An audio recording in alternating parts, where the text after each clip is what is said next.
Welcome back to the Debrief. It has just gone 5 o'clock, and thank you so much to everybody calling me out for my pronunciations for the word Newen and what should be win. Yes, NG. NG. Yeah. So you learn something new. You my really do. whole life has been a lie. But thank you for your messages on 4001. Now, Dane, since the beginning of the year, I have been, and we all know this by now, extremely focused on health, like working out, diet. I've even been calculating my macros, like Honestly, I said. Sana, it's just getting boring now. It is. I agree. It is boring. I am terrible at it. I say this to my friends as well, saying, you know what? I'm boring. Please don't ever go to dinner with me. Don't come over. It's just not worth it. What was the little Tupperware box that you had today? Mm-hmm. It was yogurt with basically soggy biscuit that you made out to be a homemade cheesecake. And I was like, no, Sana, it was soggy biscuits with yogurt. It is a trend on social media right now to stick biscuits into Greek yogurt overnight. It soaks up all of the water from the Greek yogurt and turns into this sort of cheesecakey consistency. The consistency, I will say, is very on point. Still tastes like Greek yogurt, not like cheesecake. So I will give it like a 3.5 out of 10. Yeah, but we just call that soggy biscuits. Fair enough. It tasted good. It's exactly what I needed at that time. It's the main thing. And when I need my macros to be right? So I actually just noticed on my ChatGPT, I noticed that all of my searches in maybe the past couple of weeks since I started this have been pretty much food or health related recently. And it had me, thinking about signing up for something. This new feature that I saw of ChatGPT, and it's called ChatGPT Health. So It was launched by OpenAI last month, and it is meant to be sort of a private section within your main ChatGPT app, and it's just dedicated to health and wellness. So to be clear, it's not the current ChatGPT app as you have it, or going to, the side button that says new project and then clicking health within that. That's not what we're talking about here. This is a completely different feature within this app. And it's definitely not meant to be any form of actual doctor diagnosis, prescription of medication. It is another feature where essentially you can consolidate all of your health information into one place, and then it gives you tailored advice based on you. So this is something that you would put your own medical data into this new app within ChatGPT. Yes. And then what? You can ask it questions. It gives you advice. Everything. It gives you advice. The main tool here, one of the biggest tools that, OpenAI said it wants to be used for, is to get people to almost tell it to ask the correct questions when they go to their physicians. So say, for example, these are all my medical records. I'm about to visit my physician. What are the questions that I need to ask my physician to make sure that I'm at my utmost health when I go in with these records? Okay, I'm not fully against that, but I do see some risks. Somebody that would benefit from it is my brother's partner.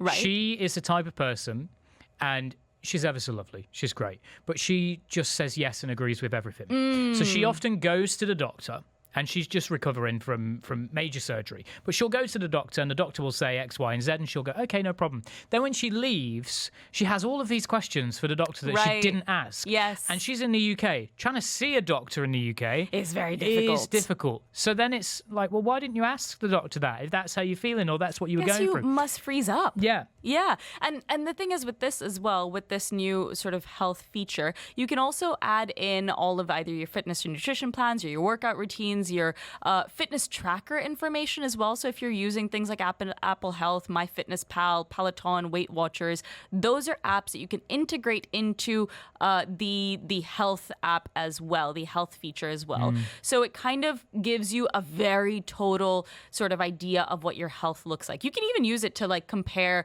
different health insurance plans based on your healthcare usage. See, this is where I feel a little bit about it, because to me, I see the future of health insurance having all of the data that you don't necessarily want them to know, and then they don't cover you for insurance. And as somebody that is type 1 diabetic that has had major surgery, and you see how many pills I have to take every day. Trying to get that approved from an insurance company is a nightmare. Every quarter I have to go through the same thing, and they turn around and they say, do you know what you need? We need this particular test from you. I had my pancreas removed in 2019, and the insurance companies want a pancreatic efficiency test. I'm like, well, here's the problem. Top line of my medical records say I had a pancreasectomy. Oh, so I don't have a gosh. pancreas. Oh, So I know no. that struggle, but that's where I fear if these insurance companies get that data as well, because you've uploaded it onto the internet, that's Yep. where I feel a bit unsure about it. Unsure. No, it makes sense. So this as an app is currently only available to waitlisted users. So it's being rolled out across all of the different types of ChatGPT plans, available in some countries, but not in the EEA, Switzerland, and the UK. And you can only connect your actual medical records to this app, to this feature within the US and through certain providers if you're over 18. So loads of caveats as to what you can do with it so far. But it's really interesting. I mean, would you use this for health advice in the first place? Do you think you would upload all of your information if it was private? Are you skeptical about this privatization of this app? Like, do you think it's really private, or do you feel like you're sharing your data a little bit further? I just think now, in today's world, what is actually private? I mean, we were That was talking a about bit deep this. for 10 past 5 on a Thursday. But, everything Yeah. else is on the internet. So That's fair. That's absolutely fair. Now, to answer a little bit more of our questions on, the tech side, we have a tech expert on the show, Evan Kraus, Vice Chairman, President, Board Member, and Chief Operating Officer of AppGo Worldwide. Incredible, obviously, knows a lot about, the AI-powered intelligence platform of AppGo's. He's very, very high up in the AI communications lab, knows a lot about AI in general. So our first question has to be... I'm from the U.S. where all these evil things emanate, so little extra benefit. I'm for glad you. There you we said are. that. It wasn't me that said it. It wasn't me. I mean, how secure is all of this? Well, I think the big question is how much do you trust OpenAI as an institution and what they're going to do. There's a regulatory framework for data. Everything, you're going to choose what you put in and what you don't put in. The promise by OpenAI is that things are isolated. That is possible. There are cybersecurity concerns, of course, but if you trust OpenAI and you trust that they're going to follow the framework and the rules and that those rules aren't going to change, then there's a lot of upside to doing all of this. And I will say, the users, people out there are actively uploading data into public applications that are connected to the internet every minute of every day. I have a wearable on my wrist. You just talked about some of the things that you're doing. It is one of the fastest growing parts of the health tech environment and market is these wearables, because people are obsessed with this data and tracking this data, and increasingly they're connecting these pieces together. So everyone's doing it already. And so the question just becomes do you trust the company, and do you think that they're going to be good stewards of this? Do you think that when you get a device, for example, a wearable like you've just mentioned, you're purchasing that device and you're using it and you're trusting it without doing any research on the company behind it, but because it's ChatGPT and OpenAI and because you hear the horror stories, people are freaking out a little bit more about this and maybe they need to? I mean, personally, I do that research because it matters to me. I think a lot of people are trusting. It's very generational. Younger people tend to trust these things more than older people tend to trust them. Generalization, but it tends to be true. So I do think people are tending to opt in. And I think that, it's good to know who you're trusting. We've all seen those incredible privacy policies that we don't read. Yeah. And then we click Scroll. accept. Right. And you scroll to the end because Yeah. you want the application. And so, people are making those choices every day. This is really nothing new. And we've been doing this for years. And so the same questions exist, and people have to really look into their hearts and decide, how much risk are you going to sacrifice and potentially take for the upside. But what does happen if there is some form of data breach? Is that even possible in the first place? Is there a possibility of a data breach to all of this information that we're putting in? It's always possible. Cybersecurity is an intense concern. Your health data is really important. It's monetizable. It's all the things that would create risk. But people are uploading their financial data too. They're doing online banking. They're applying to housing mortgages online and taking out car loans for online and doing other kinds of things. And so, people are doing the best they can to balance risk and benefit.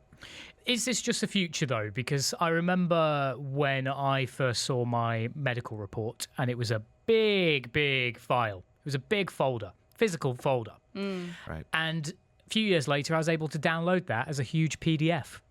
And now I can access it via an app. Is that just the way the world is going? But I bet you don't, because a huge, long PDF is impenetrable and you can't make sense of it. So one of the things that's become popular in the health world are these things called health concierges. You mentioned, I think you have a number of chronic conditions and a past history. And so when you're in a context like that, you're going from different specialists to other specialists and physician to physician, and you're having to update your own records and tell them, and there's a lot of navigating different pieces of advice and getting second opinions and all these sorts of things. Having a concierge to explain all that medical jargon to you, doctors, I'm a communications person, doctors are not. They're there to treat you and to understand the science of very complicated biology. They're not there to really encourage and convince you. And so having, the killer app part of this is that it can take all of that data, and as much as you put into it, the smarter it will be. And, you are getting that in your language, literally, and, metaphorically. You're getting it in, I'd like to say in English, right? You're getting it in plain speak, and in something that you as a consumer can understand.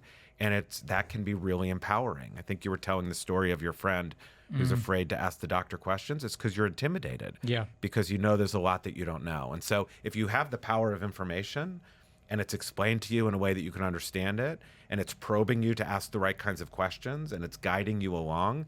But, OpenAI is very clear. It's not a doctor. It's an aid. It's a concierge. And if you treat it like that, it's great. We've been joking for years in the health tech world that people consult Dr. Google because people would do these searches to try to diagnose their own illnesses. And this is another level of that, but it's a lot less generic, and it has a lot of access to your data.